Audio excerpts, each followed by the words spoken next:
தேவனுடைய ராஜ்யம். தேவனுடைய ராஜ்யம் எப்பொழுது வரும் என்று பரிசேயர் அவரிடத்தில் கேட்டபொழுது அவர்களுக்கு அவர் பிரதியுத்தரமாக, தேவனுடைய ராஜ்யம் பிரத்யட்சமாய் வராது. இதோ இங்கே என்றும் அதோ அங்கே என்றும் சொல்லப்படுகிறதற்கும் ஏதுவிராது. இதோ தேவனுடைய ராஜ்யம் உங்களுக்குள் இருக்கிறதே என்றார். பின்பு அவர் சீஷர்களை நோக்கி, மனுஷகுமாரனுடைய நாட்களில் ஒன்றை காண வேண்டும் என்று நீங்கள் ஆசைப்படும் காலம் வரும், ஆனாலும் அதை காண மாட்டீர்கள். இதோ இங்கே என்றும் அதோ அங்கே என்றும் சிலர் உங்களிடத்தில் சொல்லுவார்கள். நீங்களோ போகாமலும் பின்தொடராமலும் இருங்கள். மின்னல் வானத்தின் ஒரு திசையில் தோன்றி மறு திசை வரைக்கும் பிரகாசிக்கிறது போல மனுஷகுமாரனும் தம்முடைய நாளிலே தோன்றுவார். அதற்கு முன்பு அவர் அநேகம் பாடுபட்டு இந்த சந்ததியினால் ஆகாதவன் என்று தள்ளப்பட வேண்டியதாய் இருக்கிறது. நோவாவின் நாட்களில் நடந்தது போல மனுஷகுமாரனுடைய நாட்களிலும் நடக்கும். நோவா பேழைக்குள் பிரவேசித்த நாள் வரைக்கும் ஜனங்கள் புசித்து குடித்தார்கள், பெண் கொண்டு கொடுத்தார்கள். ஜலப்பிரளயம் வந்து எல்லாரையும் அழித்து போட்டது. லோத்தினுடைய நாட்களில் நடந்தது போலவும் நடக்கும். ஜனங்கள் புசித்தார்கள், குடித்தார்கள், கொண்டார்கள், விற்றார்கள், நட்டார்கள், கட்டினார்கள். லோத்து சோதோமை விட்டு புறப்பட்ட நாளிலே வானத்திலிருந்து அக்கினியும் கந்தகமும் வருஷித்து எல்லாரையும் அழித்து போட்டது. மனுஷகுமாரன் வெளிப்படும் நாளிலும் அப்படியே நடக்கும். அந்த நாளிலே வீட்டின் மேல் இருப்பவன் வீட்டில் உள்ள தன் பண்டங்களை எடுத்துக்கொண்டு போக இறங்காமல் இருக்க கடவன். அப்படியே வயலில் இருக்கிறவன் பின்னிட்டு திரும்பாமலும் இருக்க கடவன். லோத்தின் மனைவியை நினைத்துக் கொள்ளுங்கள்.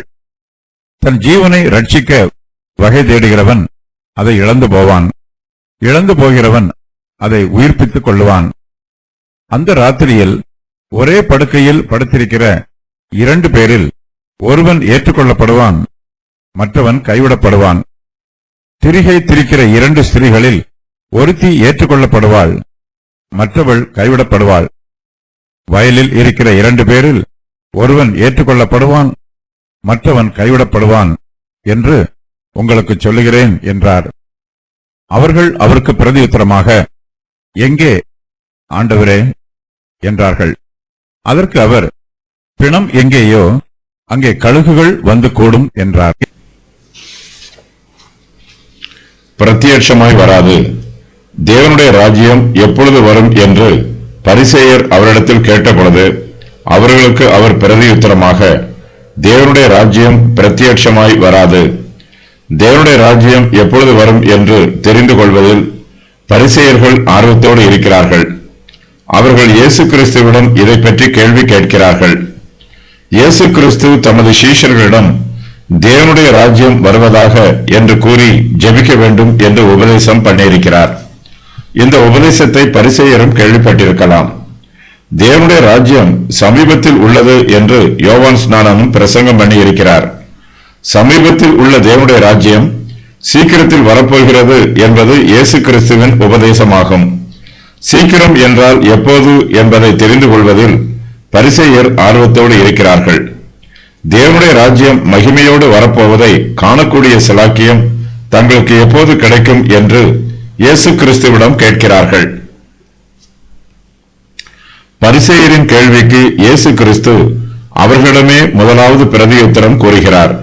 அதன் பின்பு தம்முடைய சீஷர்களுக்கும் பரலோக ராஜ்யம் வரப்போவதை பற்றி விவரிக்கிறார். இயேசு கிறிஸ்து அன்று அவர்களுக்கு கூறிய உபதேசத்தை இப்போது நமக்கும் கூறுகிறார்.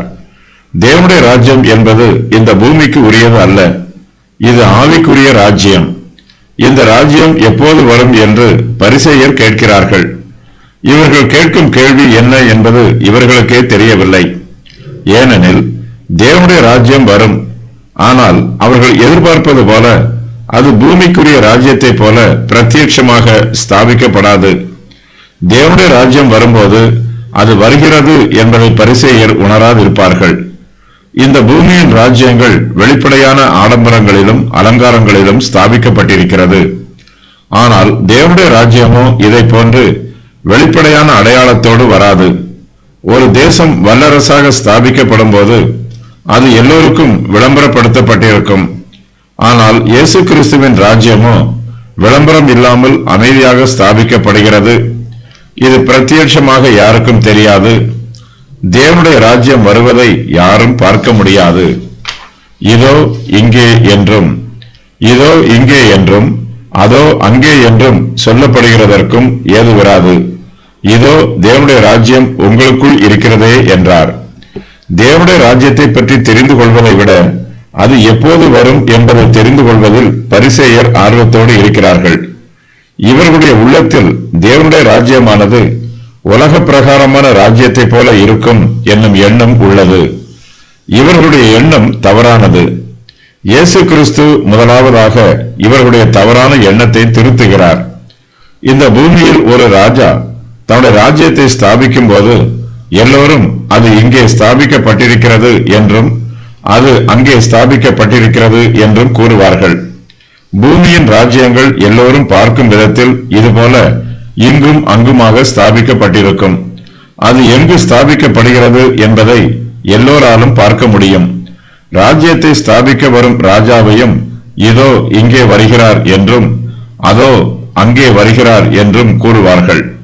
இயேசு கிறிஸ்து தம்முடைய ராஜ்யத்தை ஸ்தாபிக்க இந்த பூமிக்கு வருவார். அப்போது இயேசு இதோ இங்கே வருகிறார் என்றும் இதோ அங்கே வருகிறார் என்றும் யாரும் கூற மாட்டார்கள். தேவனுடைய ராஜ்யம் இதோ இங்கே ஸ்தாபிக்கப்பட்டிருக்கிறது என்றும் இதோ அங்கே ஸ்தாபிக்கப்பட்டிருக்கிறது என்றும் யாரும் கூற மாட்டார்கள். மேசியாவாகிய இயேசு கிறிஸ்து தம்முடைய ராஜ்யத்தின் எல்லை பகுதிகளில் பிரவேசிக்கும் போது யாருக்கும் விளம்பரம் இல்லாமல் அமைதியாக பிரவேசிப்பார். தம்முடைய ராஜ்யத்தை விளம்பரம் இல்லாமல் அமைதியாக ஸ்தாபிப்பார். தேவனுடைய ராஜ்யம் பேச்சில் அல்ல, அது தேவனுடைய பலத்தினால் நிறைந்திருக்கிறது. இயேசு கிறிஸ்து தம்முடைய ராஜ்யத்தை ஸ்தாபிக்க வரும்போது உலக பிரகாரமான ராஜ்யங்கள் ஸ்தாபிக்கப்படும் போது ஏறெடுக்கப்படும் வாழ்த்துதல்களும் பாராட்டுக்களும் இருக்காது. ஆனால் தேவனுடைய ராஜ்யம் உறுதியாக ஸ்தாபிக்கப்படும். பூமியின் ராஜ்யம் ஒரு குறிப்பிட்ட ஸ்தலத்தில் ஸ்தாபிக்கப்படும். இந்த ராஜ்யம் இங்கு இருக்கிறது என்று எல்லோராலும் கூற முடியும். ஆனால் இயேசு கிறிஸ்துவோ தம்முடைய ராஜ்யத்தை ஒரு குறிப்பிட்ட ஸ்தலத்திற்கு மட்டும் என்று அந்த இடத்தில் ஸ்தாபிக்க மாட்டார்.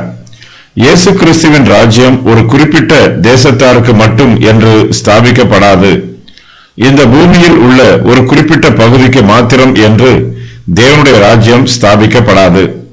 இக்காலத்தில் ஆவிக்குரிய விசுவாசிகள் கூட தங்களுடைய ஸ்தாபனங்களையும் சபைகளையும் பெருமைப்படுத்தி பேசுகிறார்கள். இது இங்கே ஸ்தாபிக்கப்பட்டிருக்கிறது என்று தங்களுடைய காரியங்களை பற்றி உயர்வாக பேசுகிறார்கள். இயேசு கிறிஸ்துவின் சபை எல்லோருக்கும் பொதுவானது. உலகம் முழுவதிலும் இயேசுவின் சபை பொதுவானதாக ஸ்தாபிக்கப்பட்டிருக்கிறது.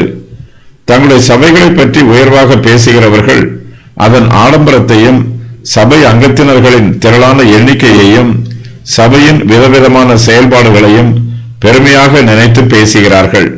இயேசு கிறிஸ்துவின் மெய்யான சபையில் ஆடம்பரத்திற்கோ பெருமைக்கோ இடமில்லை.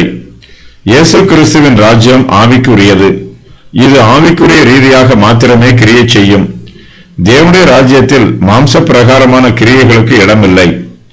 தேவனுடைய ராஜ்யம் உங்களுக்குள் இருக்கிறதே என்று இயேசு கிறிஸ்து கூறுகிறார். இது இந்த உலகத்திற்கு உரியதல்ல. தேவனுடைய ராஜ்யத்தின் மகிமை மனுஷருடைய பெருமைக்காக ஏற்படுத்தப்படவில்லை. மனுஷருடைய ஆத்மாவிலும் ஆவியிலும் தேவனுடைய ராஜ்யம் கிரியை நடப்பிக்கும். இதன் வல்லமை மனுஷருடைய மனச்சாட்சியை ஆளுகை செய்யும். தேவனுடைய ராஜ்யம் மனுஷருடைய புறம்பான காரியங்களை மாற்றாது. ஆனால் இது அவர்களுடைய உள்ளான காரியங்களை மாற்றும். மனுஷருடைய இருதயங்களையும் ஜீவியத்தையும் மாற்றமடைய செய்யும். தங்கள் உள்ளத்தில் பெருமையோடு இருக்கிறவர்களை தேவனுடைய ராஜ்யம் தாழ்மைப்படுத்தும். அவர்களுக்கு மனத்தாழ்மையை கற்றுக் கொடுக்கும். வீணான காரியங்களில் சிக்கி வீணான பேச்சுக்களை பேசி வீணாக பொழுதுபோக்குகிறவர்களை தேவனுடைய ராஜ்யம் திருத்தி அவர்களை பயனுள்ளவர்களாக்கும். பூமிக்குரிய மனுஷரை தேவனுடைய ராஜ்யம் பரலோகத்திற்குரிய மனுஷராக மாற்றும். தேவனுடைய ராஜ்யம் மனுஷருக்குள் கிரியை நடப்பிப்பதினால் இதை உலக பிரகாரமாக இந்த உலகத்தில் தேடி பார்க்க கூடாது. இதை நமது இருதயத்தில் ஆராய்ந்து பார்க்க வேண்டும். தேவனுடைய ராஜ்யம் நமக்குள் இருக்கிறது. இது நமக்குள் இருக்கிறது என்பதை நம்முடைய கிரியைகள் வெளிப்படுத்தும். தேவனுடைய ராஜ்யம் உங்களுக்குள் இருக்கிறது என்னும் வாக்கியத்திற்கு இது மனுஷர் மத்தியிலே இருக்கிறது என்றும் சிலர் வியாக்கியானம் கூறுகிறார்கள். தேவனுடைய ராஜ்யம் தங்களுக்கு மத்தியில் இருக்கிறது என்பது பரிசேயருக்கு தெரியவில்லை. ஆகையினால் இது எப்போது வரும் என்று பரிசேயர் இயேசுவிடம் கேட்கிறார்கள். தேவனுடைய ராஜ்யம் பரிசேயருக்கு மத்தியில் இருந்தாலும் இது இன்னும் அவர்களுடைய இருதயங்களில் ஸ்தாபிக்கப்படவில்லை. தங்கள் மத்தியில் இருக்கும் தேவனுடைய ராஜ்யத்தை காணக்கூடாதவாறு இவர்களுடைய மனக்கண்கள் குருடாய் இருக்கிறது. இந்த பரிசேயர்களைப் போலவே உலக பிரகாரமான ஜனங்களில் அநேகர் சத்தியத்தை புரிந்து கொள்ளாமல் தங்களை ஞானிகளாக காண்பிக்க வேண்டும் என்னும் நோக்கத்தில் தேவனை பற்றியும் தேவனுடைய ராஜ்யத்தை பற்றியும் தேவையில்லாத கேள்விகளை கேட்டுக்கொண்டிருக்கிறார்கள். தேவனுடைய ராஜ்யம் தங்கள் மத்தியிலே இருந்தாலும் அதை உணராத பரிசேயர் போல இக்காலத்து உலக பிரகாரமான ஜனங்கள் இருக்கிறார்கள். அதை காண மாட்டீர்கள். பின்பு அவர் சீஷர்களை நோக்கி, மனுஷகுமாரனுடைய நாட்களில் ஒன்றை காண வேண்டும் என்று நீங்கள் ஆசைப்படும் காலம் வரும், ஆனாலும் அதை காண மாட்டீர்கள். தேவனுடைய ராஜ்யம் ஸ்தாபிக்கப்படும் போது அதற்கு பல எதிர்ப்புகளும் இடையூறுகளும் உண்டாகும். தேவனுடைய ராஜ்யத்தை ஸ்தாபிப்பதற்கு தங்களால் எல்லா காரியங்களையும் செய்ய முடியும் என்று சீஷர்கள் நினைக்கிறார்கள். தங்களுக்கு தேவனுடைய ராஜ்யத்தை பற்றி எல்லாம் தெரியும் என்று நினைக்கிறார்கள். தங்களுக்கு எல்லா நாட்களும் இப்போது போல் சாதகமாகவும் ஆசீர்வாதமாகவும் இருக்கும் என்று நினைக்கிறார்கள். ஆனால் அப்படி இருக்காது. ஆனால் இயேசு கிறிஸ்துவோ மனுஷகுமாரனுடைய நாட்களில் ஒன்றை காண வேண்டும் என்று நீங்கள் ஆசைப்படும் காலம் வரும், ஆனாலும் அதை காண மாட்டீர்கள் என்று இயேசு தம்முடைய சீஷர்களிடம் கூறுகிறார். சீஷர்கள் தங்களுடைய ஊழியத்தை ஆரம்பித்த போது அவர்களுக்கு மிகப்பெரிய வெற்றி உண்டாயிற்று. ஆயிரக்கணக்கானோர் சபையில் சேர்த்துக் கொள்ளப்பட்டார்கள். ஆனால் எல்லா நாளிலும் ஆயிரக்கணக்கானோர் சபையில் சேர்த்துக் கொள்ளப்பட்டார்களா என்றால் இல்லை என்றே கூற வேண்டும். வெகு விரைவில் ஜனங்கள் சபைகளின் மீதுள்ள தங்கள் ஆர்வத்தை குறைத்துக் கொண்டார்கள். ஆரம்பத்தில் சபையில் ஆயிரக்கணக்கானோர் சேர்த்துக் கொள்ளப்பட்டாலும் அதன் பின்பு ஆயிரக்கணக்கானோர் சபையை விட்டு வெளியேறிவிட்டார்கள். வல்லமையாக பிரசங்கம் செய்தும் ஒருவர் கூட மனம் திரும்பி சபையில் சேர்த்துக் கொள்ளப்படாத காலமும் சபை வரலாற்றில் வந்தது. இயேசு கிறிஸ்து தம்முடைய சீஷர்களிடம் அவர்களுடைய ஊழியத்தின் பின்பகுதியில் நடைபெறப் போகும் சம்பவங்களை இங்கு முன்னறிவிக்கிறார். தோல்விகளையும் ஏமாற்றங்களையும் சந்திப்பதற்கு அவர்கள் ஆயத்தமாக இருக்க வேண்டும் என்று எச்சரிக்கிறார். தோல்விகளும் ஏமாற்றங்களும் வரும்போது அவர்கள் கடந்த காலத்து வெற்றியின் நாட்களை மறுபடியும் காண வேண்டும் என்று ஆசைப்படுவார்கள். அதுபோலவே சீஷர்கள் இனிமேல் மனுஷகுமாரனுடைய நாட்களில் ஒன்றை காண வேண்டும் என்று ஆசைப்படுவார்கள். ஆனால் அவர்களால் அதை காண முடியாது. ஊழியக்காரர்களும் சபைகளும் கர்த்தருக்காக வல்லமையாக ஊழியம் செய்வார்கள். ஏராளமானோர் ரட்சிக்கப்பட்டு இவர்களுடைய ஊழியங்களில் மிகப்பெரிய வெற்றிகளை கண்டு ஆனந்த சந்தோஷம் அடைவார்கள். இவையெல்லாம் நிரந்தரமாக நிலைக்காது. விரைவில் இவர்களுடைய ஊழியங்களில் தோல்விகளும் ஏமாற்றங்களும் வருவதற்கு வாய்ப்புள்ளது. இப்படிப்பட்ட நாட்களில் கடந்த காலத்து வெற்றியின் நாட்களை மறுபடியும் காண வேண்டும் என்று ஆசையோடு இருப்பார்கள். தேவனுடைய கிருபையினாலேயே நம்முடைய ஊழியங்களில் ஜெயம் உண்டாகிறது. அதிகமாக ஜெயம் கிடைக்கும் போது நம்முடைய பெருமையில் நாம் தேவனுடைய கிருபையை மறந்து விடுவோம். நமக்கு தோல்விகளும் ஏமாற்றங்களும் உண்டாகும் போதுதான் தேவனுடைய கிருபையின் முக்கியத்துவம் நமக்கு தெரிய வரும். ஒரு சிலர் அக்காலத்தில் ஊழியம் செய்வதற்கு தங்களுக்கு கிடைத்த வாய்ப்புகள் போல இப்போது கிடைக்கவில்லையே என்று ஏக்கத்தோடு இருப்பார்கள். வேறு சிலர் அக்காலத்தில் தங்களுடைய ஊழியத்தில் ஏற்பட்ட வெற்றிகள் போல இப்போது ஊழியத்தில் வெற்றி உண்டாகவில்லையே என்று ஏமாற்றத்தோடு இருப்பார்கள். நமக்கு ஊழிய வாய்ப்புகள் கிடைத்தாலும் கிடைக்காமல் போனாலும், நம்முடைய ஊழியங்களில் வெற்றி உண்டானாலும் உண்டாகாமல் போனாலும் தேவனுடைய ஊழியம் ஒருபோதும் செயலிழந்து போவதில்லை. அதுபோலவே தேவனுடைய சபையும் ஜீவன் இழந்து போவதில்லை. நம்மால் ஒரு காரியத்தை காண முடியவில்லை என்பதற்காக அந்த காரியமே இல்லை என்று முடிவு பண்ணிவிடக்கூடாது. தேவனுடைய ராஜ்யத்தை நம்மால் பிரத்யட்சமாக காண முடியவில்லை என்பதற்காக தேவனுடைய ராஜ்யமே இல்லை என்று விவாதம் பண்ணக்கூடாது. நம்முடைய ஊழியத்தில் வெற்றி ஏற்படவில்லை என்பதற்காக தேவன் தம்முடைய ஊழியத்தையே நிறுத்திவிட்டார் என்று தீர்மானம் பண்ணிவிடக்கூடாது. நமக்கு ஊழியம் செய்ய வாய்ப்பு இல்லை என்பதற்காக தேவனுடைய ஊழியம் நின்று போயிற்று என்றும் முடிவு பண்ணிவிடக் கூடாது.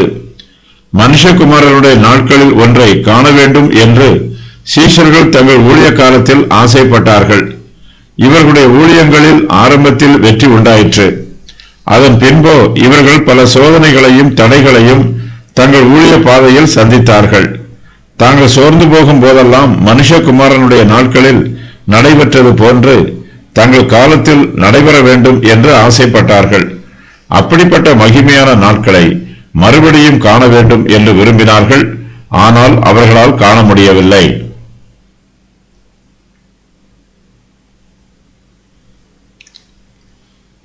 மின்னல் பிரகாசிக்கிறது போல இதோ இங்கே என்றும் அதோ அங்கே என்றும் சிலர் உங்களிடத்தில் சொல்லுவார்கள்.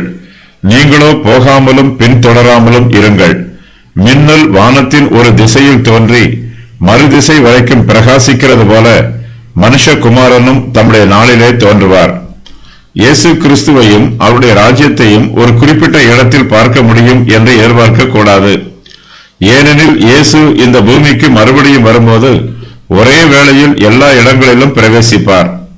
அவ்வாறு பிரவேசிக்கும் போது இயேசு இங்கே என்றும் இயேசு கிறிஸ்து அங்கே என்றும் சொல்லுவார்கள். தம்முடைய சீஷர்களிடத்தில் இவ்வாறு சொல்லும் போது அவர்கள் போகாமலும் பின்தொடராமலும் இருக்க வேண்டும் என்று இயேசு கிறிஸ்து கூறுகிறார். தேவனுடைய ராஜ்யம் ஒரு குறிப்பிட்ட மனித இனத்திற்கு மாத்திரம் மகிமை உண்டாகும்படியாக திட்டமிடப்படவில்லை. புற ஜாதியாருக்கு வெளிச்சம் கொடுக்கும்படியாகவும் தேவனுடைய ராஜ்யம் இருக்கும். மின்னல் வானத்தின் ஒரு திசையில் தோன்றி மறுதிசை வரைக்கும் பிரகாசிக்கிறது போல மனுஷகுமாரனும் தம்முடைய நாளில் தோன்றுவார். வானத்தில் ஒரு திசையில் மின்னல் தோன்றும் போது மின்னலின் பிரகாசத்தை யாராலும் அடக்கி வைக்க முடியாது. அது மறுதிசை வரைக்கும் பிரகாசிக்கும். இந்த பூமியில் இயேசு கிறிஸ்துவின் ராஜ்யத்தை ஸ்தாபிப்பதற்கு சுவிசேஷம் பயன்படுத்தப்படுகிறது. இந்த சுவிசேஷம் மின்னலை போன்றது. இது எல்லா தேசங்களின் வழியாகவும் மின்னலை போல ஊடுருவி பரவுகிறது. தேவனுடைய ராஜ்யம் என்பது ஒரு குறிப்பிட்ட ஸ்தலத்திற்கு மாத்திரம் உரியதாக கருதக்கூடாது. இது தேசத்தின் ஒரு திசையில் இருந்து மறுதிசை வரைக்கும் விஸ்தாரமாக பரவி இருக்கும்.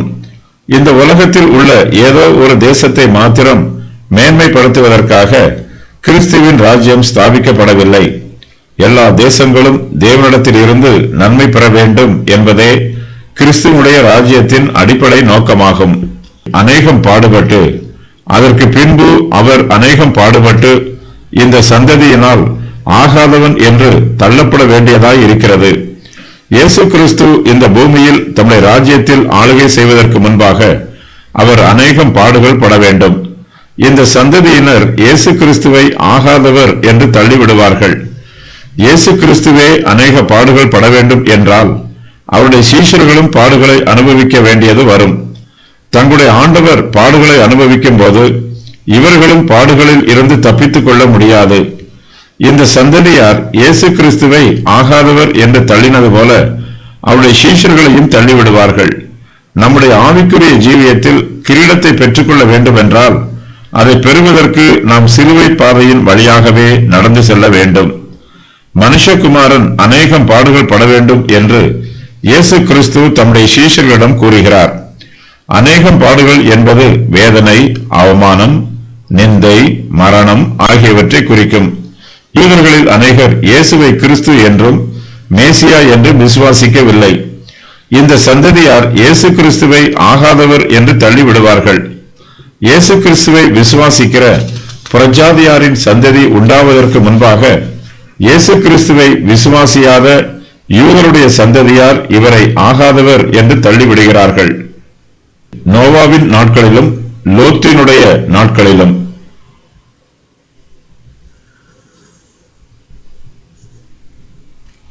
மேசியாவின் ராஜ்யம் இந்த பூமியில் ஸ்தாபிக்கப்படும் போது யூத தேசத்தின் அழிவு ஆரம்பமாகும்.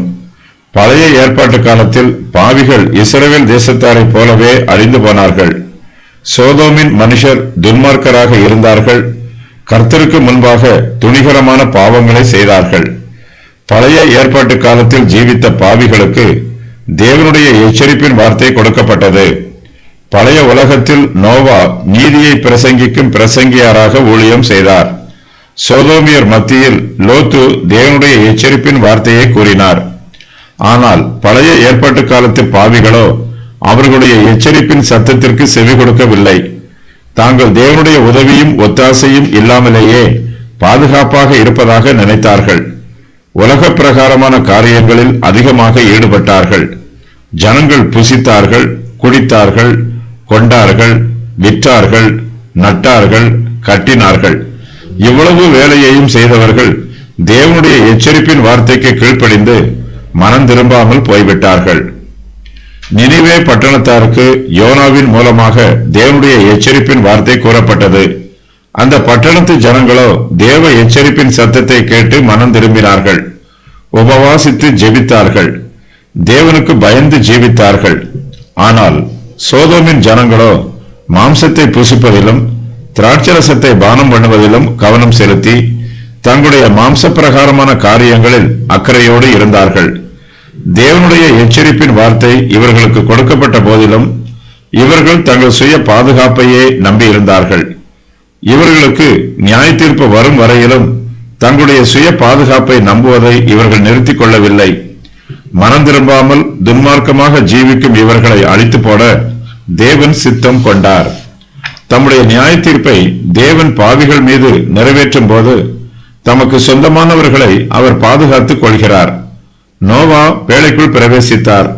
அதற்குள் நோவா பாதுகாப்பாக இருந்தார். லோத்து சோதோமை விட்டு புறப்பட்டு போனார். தேவனுடைய நியாய தீர்ப்பு சோதோமுக்கு வருவதற்கு முன்பாக லோத்து அந்த பட்டணத்தை விட்டே வெளியேறிவிட்டார். தங்கள் துன்மார்க்கத்தில் தொடர்ந்து மூழ்கியிருக்கும் ஜனங்களுக்கு தேவ கோபாக்கினையின் மூலமாக அழிவு வருகிறது. தங்களுக்கு அழிவு வரும்போது இவர்கள் ஆச்சரியப்படுகிறார்கள். நோவாவின் நாட்களில் ஜலப்பிரளயம் வந்தது. அக்காலத்து உலகத்தில் இருந்த பாவிகள் எல்லோரையும் அந்த ஜலப்பிரளயம் அழித்து போட்டது. லோத்துவின் நாட்களிலும் வானத்தில் இருந்து அக்கினியும் கந்தகமும் வந்தது. அது சோதோமில் உள்ள பாவிகள் எல்லோரையும் அழித்து போட்டது. இந்த ஜனங்கள் தாங்கள் பாதுகாப்பாக இருப்பதாக நினைத்தார்கள். ஆனால் தேவனுடைய கோபாக்கினை வெளிப்படும் போது இவர்களால் தங்களை காத்துக்கொள்ள முடியவில்லை. தேவனுடைய எச்சரிப்பின் சத்தத்திற்கு செவி கொடுக்காதவர்கள் தங்களுக்கு அழிவு வரும்போது ஆச்சரியப்படுவார்கள். நோவா, லோத்து ஆகியோரின் நாட்களில் நடந்த காரியங்கள். தேவனை புறக்கணித்து விட்டார்கள். பிரமாணத்திற்கு புறம்பாக தேவ தூதரோடும் உறவு வைத்திருந்தார்கள். ஆண் புணர்ச்சிக்காரர்களாக இருந்தார்கள். பெண் கொண்டார்கள், தள்ளினார்கள். புதிய காரியங்களை கண்டுபிடித்தார்கள். தேவ தூஷணம் சொன்னார்கள். பிரசங்கத்தை ஏற்றுக்கொள்ளவில்லை. முரட்டாட்டமாக இருந்தார்கள். ஒழுக்கமில்லாமல் இருந்தார்கள். குடித்து வெறித்திருந்தார்கள். கொண்டார்கள், விற்றார்கள், நட்டார்கள், கட்டினார்கள். நோவாவின் நாட்களில் ஜலப்பிரளயம் எல்லோரையும் அழித்து போட்டது. லோத்தின் நாட்களில் அக்கினியும் கந்தகமும் சோதோமை அழித்து போட்டது. இந்த அழிவில் இருந்து ஒரு சிலர் மட்டுமே தப்பினார்கள். இயேசு கிறிஸ்து தம்முடைய இரண்டாம் வருகையில் திரளான ஜனங்களை அழித்து போடுவார். ஒரு சிலர் மட்டுமே 1000 வருஷ அரசாட்சிக்கு கடந்து போவார்கள். அப்படியே நடக்கும். மனுஷகுமாரன் வெளிப்படும் நாளிலும் அப்படியே நடக்கும். மனுஷகுமாரன் இந்த பூமிக்கு வரும்போது தம்மை வெளிப்படுத்துவார். அப்போது நோவாவின் நாட்களிலும் லோத்துவின் நாட்களிலும் நடந்தது போல அப்படியே நடக்கும். எல்லோரும் மனம் திரும்ப வேண்டும் என்று இயேசு கிறிஸ்து உபதேசம் பண்ணுகிறார். மனம் திரும்பாத பாவிகள் மீது தேவ கோபாக்கினை வந்து இறங்கும் என்று எச்சரித்து கூறுகிறார். இயேசு கிறிஸ்துவனுடைய எச்சரிப்பின் வார்த்தைகளை அப்போஸ்தலர்களும் ஜனங்களுக்கு தொடர்ந்து அறிவித்து வந்தார்கள்.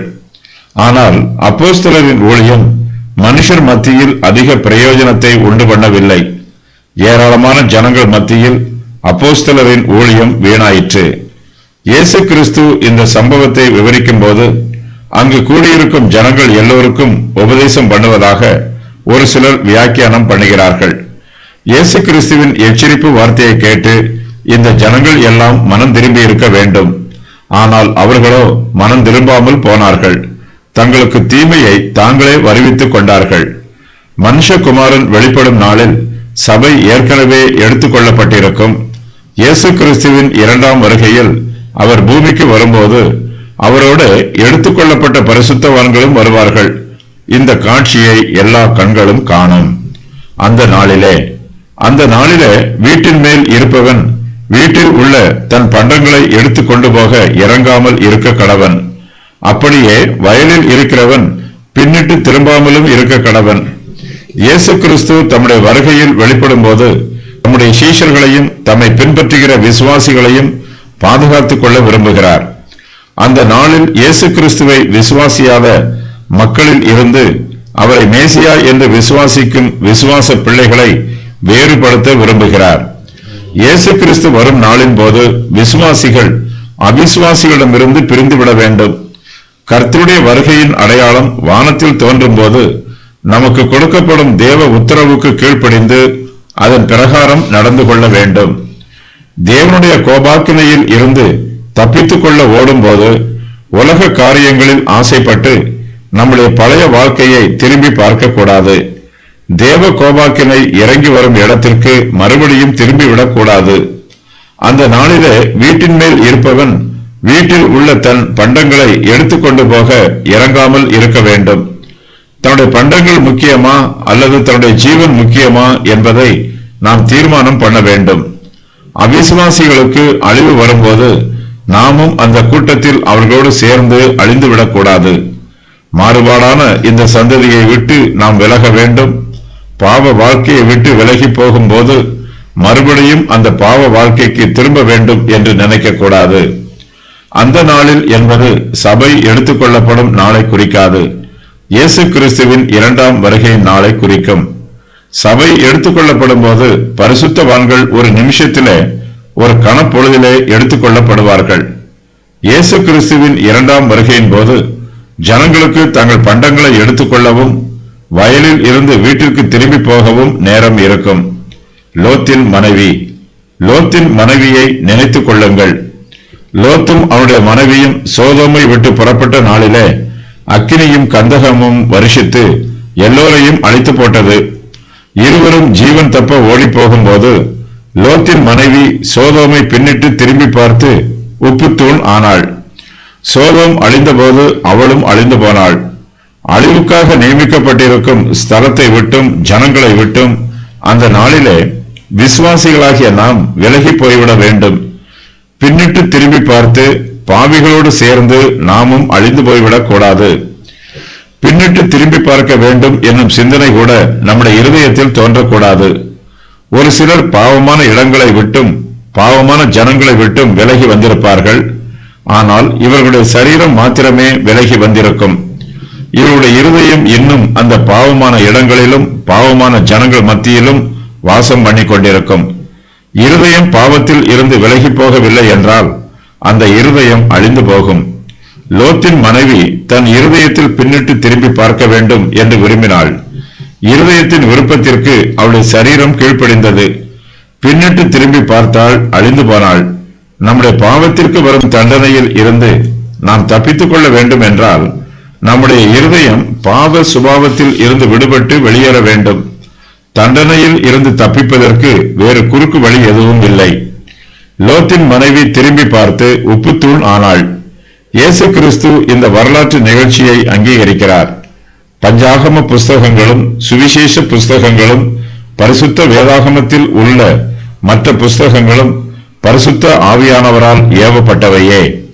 இவையெல்லாம் ஒரே தேவனை பற்றியும் அவருடைய கிரியைகளை பற்றியும் கூறுகிறது. தன் ஜீவனை ரட்சிக்க வகை தேடுகிறவன் அதை இழந்து போவான். இழந்து போகிறவன் அதை உயிர்ப்பித்துக் கொள்ளுவான். நம்முடைய ஜீவனை உயிர்ப்பித்துக் கொள்ள வேண்டுமானால் அதை இழந்து போக ஆயத்தமாக இருக்க வேண்டும். ஏனெனில் தன் ஜீவனை ரட்சிக்க வகை தேடுகிறவன் அதை இழந்து போவான். தன்னுடைய ஜீவனை இழந்து போக ஆயத்தமாக இருக்கிறவன் தன் ஜீவனை பாதுகாத்துக் கொள்வான். ஏனெனில் இவனுக்கு தன்னுடைய தற்கால ஜீவனை விட நித்திய ஜீவனை பிரதானமாக இருக்கும். தன்னுடைய நித்திய ஜீவனை பெற்றுக் கொள்வதற்கு தன்னுடைய தற்போதைய ஜீவனையும் இழந்து போக இவன் ஆயத்தமாக இருக்கிறான். ஒருவன் தன்னுடைய தற்காலத்து ஜீவனை ரட்சிக்க வகை தேடும் போது தன்னுடைய ஆசையின் படியும் மாம்சத்தின் படியும் ஜீவித்து மாம்சத்தின் இச்சைகளை நிறைவேற்றுகிறான். இப்படிப்பட்டவன் தன்னுடைய நித்திய ஜீவனுக்கு முக்கியத்துவம் கொடுக்காமல் அதை இழந்து போவான். ஒருவன் ஏற்றுக்கொள்ளப்படுவான். கர்த்தருடைய நாளில் பேரழிவு உண்டாகும். அந்நாளில் விசுவாசிகள் எல்லோருமே அந்த அழிவுக்கு தப்பித்துக் கொள்வார்கள். ஆயினும் அந்த நாளில் நாம் மிகுந்த எச்சரிப்போடும் கவனத்தோடும் கர்த்தருடைய வார்த்தைக்கு கீழ்ப்படிதலோடும் இருக்க வேண்டும். துரிதமாக செயல்பட்டால்தான் அழிவில் இருந்து தப்பிக்க முடியும். பலர் மிகவும் பிரயாசப்பட்டே அந்த அழிவில் இருந்து தப்பிப்பார்கள். தேவனுடைய நியாய தீர்ப்பு மனுஷர் மத்தியில் வரும்போது அவர் தமக்கு சொந்தமானவர்களை அழிவில் இருந்து பாதுகாத்துக் கொள்வார். ஒரே படுக்கையில் படுத்திருக்கிற 2 பேரில் ஒருவன் ஏற்றுக்கொள்ளப்படுவான், மற்றவன் கைவிடப்படுவான். தமக்கு உரியவர்கள் யார் என்பதும் தம்மை சேராதவர்கள் யார் என்பதும் கர்த்தருக்கு தெரியும். கர்த்தருடைய நாளின் போது இந்த வித்தியாசம் எல்லோருக்கும் பிரத்யட்சமாக வெளிப்படுத்தப்படும். அந்த ராத்திரியில் என்னும் வாக்கியமும் சபை எடுத்துக்கொள்ளப்படுவதை குறிக்காது. இயேசு கிறிஸ்துவின் 2ஆம் வருகையையே குறிக்கும். இயேசு கிறிஸ்து வரும்போது அர்மகதோனில் யுத்தம் நடைபெறும். இதில் பலர் அழிந்து போவார்கள். வானத்தின் பறவைகளுக்கு அவர்கள் இரையாகி விடுவார்கள். ஒருவன் ஏற்றுக்கொள்ளப்படுவான், மற்றவன் கைவிடப்படுவான் என்னும் இந்த வசனம் சபை எடுத்துக்கொள்ளப்படுவதை குறிப்பதாக சிலரும் 2ஆம் வருகையை குறிப்பதாக சிலரும் வியாக்கியானம் பண்ணுகிறார்கள். சபை எடுத்துக்கொள்ளப்படும் போது பரிசுத்தவான்கள் மத்திய ஆகாயத்தில் கர்த்தரை சந்திப்பதற்காக எடுத்துக்கொள்ளப்படுவார்கள். இந்த வசனங்களில் கூறப்பட்டிருப்பது போல யாரும் அழிக்கப்பட மாட்டார்கள்.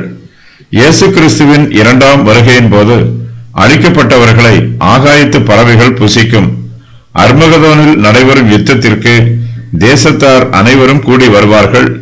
அங்கு அவர்களை இயேசு கிறிஸ்துவும் அவருடைய பரம சேனைகளும் கிறிஸ்துவின் 2ஆம் வருகையின் போது அழிப்பார்கள். அர்மகதோன் யுத்தத்தில் கொல்லப்படாதவர்களே கைவிடப்பட்டவர்கள். நோவாவும் லோத்தும் அவருடைய குடும்பத்தாரும் ஜலப்பிரளயத்தில் இருந்தும் அக்கினி கந்தகத்தில் இருந்தும் தப்பித்தார்கள். இயேசு கிறிஸ்து தமது பரிசுத்தவான்களோடு பூமிக்கு வரும்போது நடைபெறும் அர்மகதோன் யுத்தத்தில் ஒரு சிலர் தப்பிப்பார்கள். இவர்கள் 1000 வருஷ ஆட்சியில் பூமியை நிரப்புவதற்காக அனுமதிக்கப்பட்டவர்கள். எங்கே ஆண்டவரே? அவர்கள் அவருக்கு பிரதியுத்தரமாக எங்கே ஆண்டவரே என்றார்கள். அதற்கு அவர், பிணம் எங்கேயோ அங்கே கழுகுகள் வந்து கூடும் என்றார். தேவனுடைய ராஜ்யம் எங்கெல்லாம் ஸ்தாபிக்கப்பட்டிருக்கிறதோ அங்கெல்லாம் கர்த்தருடைய பிள்ளைகள் ஏற்றுக்கொள்ளப்படுவார்கள், மற்றவர்கள் கைவிடப்படுவார்கள். ஜனங்களை இவ்வாறு 2ஆக வேறுபடுத்தும் சம்பவம் எல்லா இடங்களிலும் நடைபெறும். இந்த சம்பவம் எங்கே நடைபெறும் என்பதை தெரிந்து கொள்வதில் சீஷர்களும் மற்றவர்களும் மிகுந்த ஆர்வத்தோடு இருக்கிறார்கள். இதற்கு முன்பு தேவனுடைய ராஜ்யம் எப்பொழுது வரும் என்று அந்த காலத்தை அறிந்து கொள்வதில் பரிசேயர் ஆர்வத்தோடு இருந்தார்கள். இப்போதோ அது எங்கு நடைபெறும் என்பதை அறிந்து கொள்வதில் சீஷர்கள் ஆர்வத்தோடு இருக்கிறார்கள். எப்போது நடைபெறும் என்னும் கேள்விக்கு இயேசு கிறிஸ்து கூறிய பதில் சீஷர்களுக்கும் மற்றவர்களுக்கும் போதுமானதாக இல்லை. ஆகையினால் இந்த சம்பவத்தை பற்றி இவர்கள் மேலும் அதிகமாக அறிந்து கொள்ள விரும்புகிறார்கள். இயேசு கிறிஸ்து இந்த கேள்விக்கு பதில் கூறும்போது யூதருடைய பழங்காலத்து பழமொழி ஒன்றை பயன்படுத்துகிறார். பிணம் எங்கேயோ அங்கு கழுகுகள் வந்து கூடும். இது யூதருடைய பழமொழி. துன்மார்க்கர் எங்கெல்லாம் இருக்கிறார்கள் என்று அந்த இடங்களை எல்லாம் தேவனுடைய நியாய தீர்ப்புகளை வைத்து கண்டுகொள்ளலாம். பிணம் எங்கே இருக்கிறதோ அங்கே கழுகு வந்து கூடும். அதுபோல துன்மார்க்கர் எங்கே இருக்கிறார்களோ அங்கே தேவனுடைய நியாய தீர்ப்பு வரும். கர்த்தருடைய பிள்ளைகள் எங்கெல்லாம் இருக்கிறார்களோ அங்கெல்லாம் சந்தோஷம் மிகுந்திருக்கும். கிறிஸ்துவின் சந்தோஷமும் சமாதானமும் ஆசீர்வாதமும் கர்த்தருடைய பிள்ளைகள் மத்தியில் நிறைவாக தங்கியிருக்கும். எங்கெல்லாம் மெய்யான சந்தோஷம் இருக்கிறதோ அங்கெல்லாம் கர்த்தருடைய பிள்ளைகள் இருக்கிறார்கள். கிறிஸ்து எங்கே இருக்கிறாரோ அங்கெல்லாம் அவருடைய பிள்ளைகளும் கூடி வருவார்கள். அவரை சந்திப்பதற்காக, அவரோடு ஐக்கியமாக இருப்பதற்காக அவரிடத்திற்கு வருவார்கள். எங்கெல்லாம் சுவிசேஷம் பிரசங்கிக்கப்படுகிறதோ அங்கெல்லாம் பக்தியுள்ள ஆத்துமாக்கள் தங்கள் இரட்சகராகிய இயேசு கிறிஸ்துவை கண்டுபிடிப்பார்கள்.